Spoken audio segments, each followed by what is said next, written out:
having fun. This is the best night of my life. I'm off that Patron. I need her at home. What's up, everybody? It's Sofreshdyamond.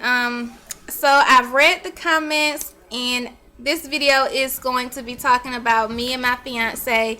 Be the best night of your life. Shit just got real.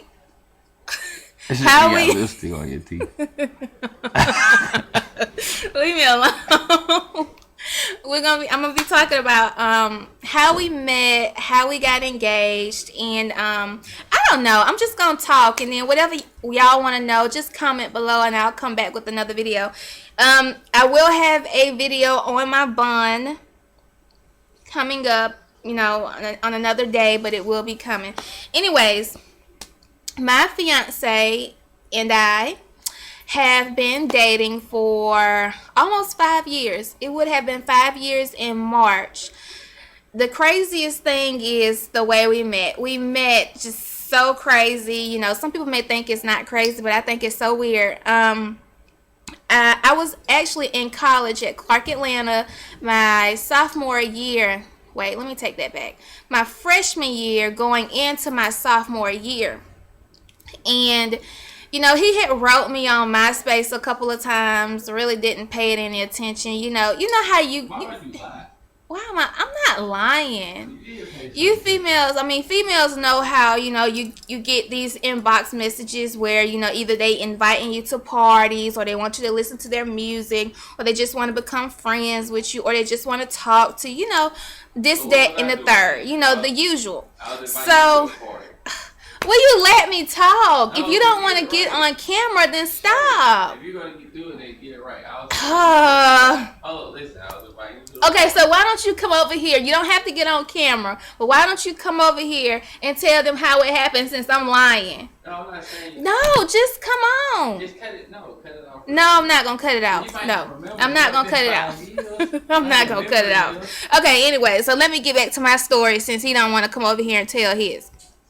So, you know, he was writing me on MySpace about the parties, and, you know, when I was going to come back home, and, you know, when I come back home to come to some of the parties and check it out and have a good time, blah, blah, blah. Okay, cool. My heels on, watching Black China swing down the pole. King of diamonds, you can find me throwing money like a nigga do. You ain't doing nothing. So I left. Okay, let me finish. So I left. He went to work. The next day he had to go to work. So we text each other early in the morning because he had to be at work at 7.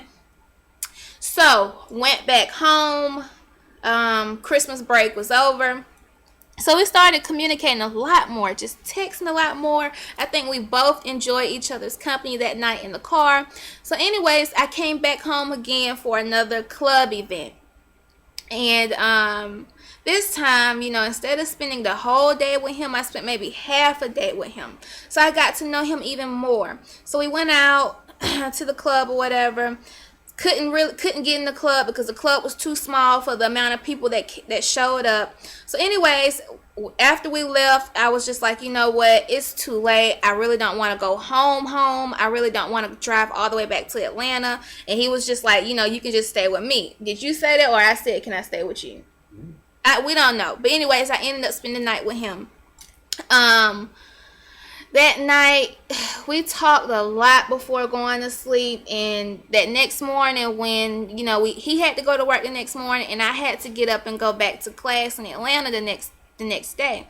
And I think it was like 30 degrees outside. You know, before I even woke up, my car was cranked, the heat was on. When it was time to get up, he gave me his jacket to put on and walk outside, because I didn't bring anything, because I didn't know I was going to stay, you know, back home. So, you know, he was just a real gentleman. He opened the doors for me. What else did you do that night, that day? I don't know, but just warming up the car for me and giving me his jacket was something I had not experienced, and kind of blew me. So got home, we texted each other for a lot. We was texting each other every single day. Anyway, so one day, I think I was going out again. It just seemed like I had a party life. Anyways, was going to the club, I got a call from him. He was drunk, and he decided that night was the night that he was going to tell me how he felt about me. He was going to tell me that he wanted to be with me. What was you going to tell me? What was you telling me that night? This is product.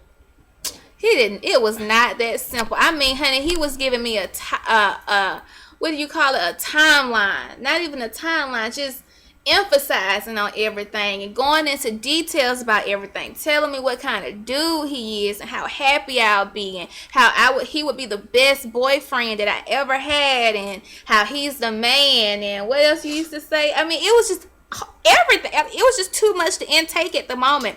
Now, granted, I was feeling him, but I just didn't think I was ready for a relationship at that moment because I had just got out of a relationship. No, not even just. I think it was like 6, 7, 8 months.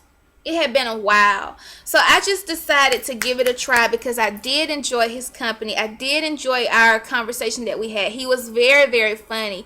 Very funny. I mean, he made me laugh at things that I didn't even try to laugh at, if that makes sense. He didn't try to make me laugh. I just laughed. The things he did was very funny. He was a very, very sweet, caring person. I got to see that side of him. So yeah, I said, yeah, it's cool. Let's try it out. And ever since then, the rest has been history. You know, by him living in Athens and I'm back in Atlanta, it was at times kind of hard, but not really, because once I moved out of Metro Point and I got into my own apartment, oh baby, he was with me almost every day. Like, I would go home on Sunday, pick him up, and he would stay with me until Friday because he would have to go to work on Saturday. Yes, how did you feel when I used to do that? He say I used to kidnap him and hold him hostage. So what else am I leaving out? When we moved back from Atlanta, we continued to stay together. I mean, our relationship has been gravy. Of course, don't get me wrong, we have our ups and downs, but we always seem to be able to communicate.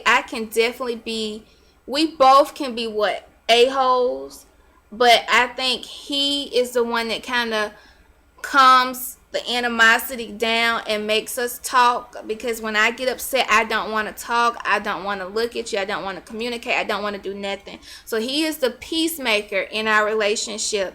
But I am definitely happy and honored and just overall joyful that we are finally getting married. We've been together for 4.5, going on 5 years, would be in March of 2013.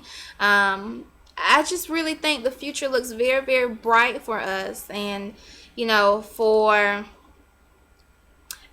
never expected the relationship to be this long. I never expected for this relationship to be this good. I never knew that there was a man out here who could treat me with so much love and respect and honor than I ever could imagine.